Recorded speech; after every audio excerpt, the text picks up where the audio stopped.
जागतिक साहित्यामध्ये नामदेवची कविता गेलेली असताना आणि त्याला शासनाची संपूर्णतः म्हणजे त्यांनी पद्मश्री दिले, शासकीय अनेक पुरस्कार दिले, ती गोष्ट वेगळी. जागतिक विश्वात, साहित्य विश्वात त्याचं नाव त्यांनी मराठीचं नेलेलं आहे, ही गोष्ट कशी काय आपण विसरतो. आणि अशा माणसाला तुम्ही एका महत्वाच्या पदावर नेमतात कसं? जो माणूस अत्यंत शब्दप्रभू होता त्याला तुम्ही अवमान करता त्याचा, आणि त्याच्या कोण आहे असं विचारलं जातं. ही मराठीच्या आणि मराठी भाषिकांच्या वतीने अत्यंत दुर्दैवाची गोष्ट आहे. नाही, मी सांगितलं की नामदेव ढसाळची कविता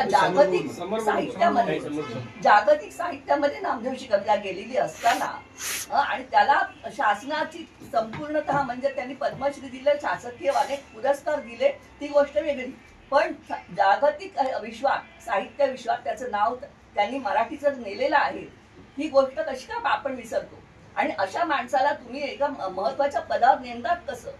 एफटीआय झालं किंवा अशी महत्वाचे जे आहेत ते आपल्याला उदाहरण आपल्या समोर आहे. असं असताना सुद्धा वारंवार अशा गोष्टी होतात की तुम्ही जो माणूस अत्यंत शब्दप्रभू होता त्याला तुम्ही अवमान करता त्याचा, आणि त्याच्या कोण आहे असं विचारलं जातं. ही मराठीच्या आणि मराठी भाषिकांच्या वतीने अत्यंत दुर्दैवाची गोष्ट आहे. या इतकी शोकांतिका दुसरी नाही. ती फिल्म दाखवतायत आणि त्याच्यावर सगळा गाजावाजा करतायत, हे अत्यंत चुकीचं आहे. आणि मी सांगू इच्छिते तुम्हा सगळ्यांना, कॉपीराईट ऍक्ट प्रमाणे 50 वर्षानंतर एखाद्या लेखकाचं किंवा माणसाचं जे साहित्य आहे ते सगळ्या लोकांचं 50 वर्षानंतर होतं. तोपर्यंत ही इंटेलेक्च्युअल प्रॉपर्टी आहे आणि ती वापरण्याचा आणि त्याचा गैरफायदा घेण्याचा कुणालाही अधिकार नाहीये.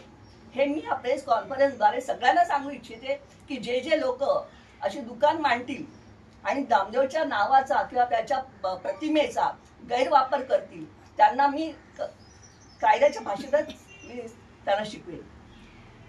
अजून आपल्याला काही प्रश्न असतील? आम्ही ह्या विषयावरती माननीय मल्लिकाताईंसोबत ठामपणे उभे आहोत.